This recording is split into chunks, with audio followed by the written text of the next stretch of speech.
ವೀಕ್ಷಕರೇ ನಮಸ್ಕಾರ. ಇಂದು ನಾವು ಹುಬ್ಬಳ್ಳಿಯಲ್ಲಿ ಶಿರೋಳ್ ಪಾರ್ಕ್ ಸೆಕೆಂಡ್ ಸ್ಟೇಜ್ ಅಲ್ಲಿ ಇದ್ದೀವಿ. ಇಲ್ಲಿ ನೋಡಬಹುದು ಫುಟ್ಪಾತ್ ಅನ್ನು ಯಾವ ರೀತಿ ಆಕ್ರಮಣ ಮಾಡಿಕೊಂಡಿದ್ದಾರೆ. ಉಸುಕು ಕಡಿ ಸಿಮೆಂಟ್ ಅನ್ನ ಹಾಕಿ ಯಾವ ರೀತಿ ಫುಟ್ಪಾತ್ ಅನ್ನ ಆಕ್ರಮಣ ಮಾಡಿಕೊಂಡಿದ್ದಾರೆ. ಇದಕ್ಕೆ ಝೋನಲ್ ಆಯುಕ್ತರಾದ ಆನಂದ್ ಕಾಂಬ್ಳೆ ಅವರ ಗಮನಕ್ಕೆ ಬಂದಿಲ್ವಾ? ಸುಮಾರು 6 ತಿಂಗಳಿಂದ ಇವರು ಕಟ್ಟಡವನ್ನು ಕಟ್ತಾ ಇದ್ದಾರೆ. ನೋಡಬಹುದು ನೀವು, ಬೃಹತ್ತಾದ ಕಟ್ಟಡವನ್ನು ಕಟ್ಟಿದ್ದಾರೆ. ಇನ್ನೂವರೆಗೂ ಸಂಬಂಧಪಟ್ಟ ಇಂಜಿನಿಯರ್ ಆಗಲಿ ಆಯುಕ್ತರಾಗಲಿ ಇಲ್ಲಿ ಯಾವುದು ಕ್ರಮ ಕೈಗೊಂಡಿಲ್ಲ. ನಾವು ನೇರವಾಗಿ ಇದನ್ನ ಕೇಳಿದರೆ ಅವರು ಅದನ್ನು ವಾರ್ಡ್ ಇಂಜಿನಿಯರ್ ಮೇಲೆ ಹಾಕ್ತಾರೆ. ವಾರ್ಡ್ ಇಂಜಿನಿಯರ್ ಕೇಳಿದರೆ ಆಯುಕ್ತರ ಮೇಲೆ ಹಾಕ್ತಾರೆ.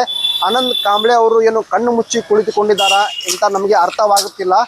ಇದು ಸಂಬಂಧಪಟ್ಟಂಗೆ ನಾವು ರುದ್ರೇಶ್ ಗಾಳಿ ಅವರಿಗೆ ನೇರ ಪ್ರಶ್ನೆಯನ್ನು ಕೇಳುತ್ತೇವೆ. ಬನ್ನಿ ವೀಕ್ಷಕರೇ. ಸರ್, ಹುಬ್ಬಳ್ಳಿ ಧಾರವಾಡ ಮಹಾನಗರ ಪಾಲಿಕೆಯಲ್ಲಿ ಸರ್ ಕೆಲವೊಂದು ಫುಟ್ಪಾತ್ ಮತ್ತು ರಸ್ತೆಗಳ ಮೇಲೆ ಉಸುಗು ಕಡಿ ಮತ್ತು ಅತಿಕ್ರಮಣ ಮಾಡಿಕೊಂಡು ಕಟ್ಟಡಗಳನ್ನು ಕಟ್ತಾ ಇದ್ದಾರೆ ಸರ್.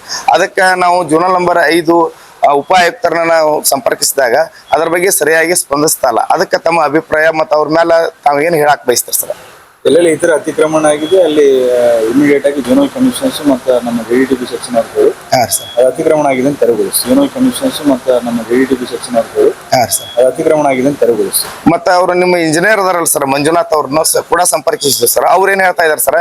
ಅವರು ಕಮರ್ಷಿಯಲ್ ಇದ್ರ ಮೇಲೆ ಹೇಳ್ತಾ ಇದಾರೆ, ಸ್ಮಾರ್ಟ್ ಸಿಟಿ ಬಗ್ಗೆ ಹೇಳ್ತಾ ಇದಾರೆ, ಇಲ್ಲ ನಮಗೆ ಸಂಬಂಧ ಪಡುದಿಲ್ಲ ಅಂತ ಹೇಳ್ತಾ ಇದಾರೆ ಸರ್. ಅದಕ್ಕೆ ಏನಾಯ್ತು ಅನ್ನೋ ಸ್ಪೆಸಿಫಿಕ್ ಆಗಿದ್ರೆ ಅದನ್ನ ನಾನು ನೋಡಿ ಪರಿಶೀಲನೆ ಮಾಡಿ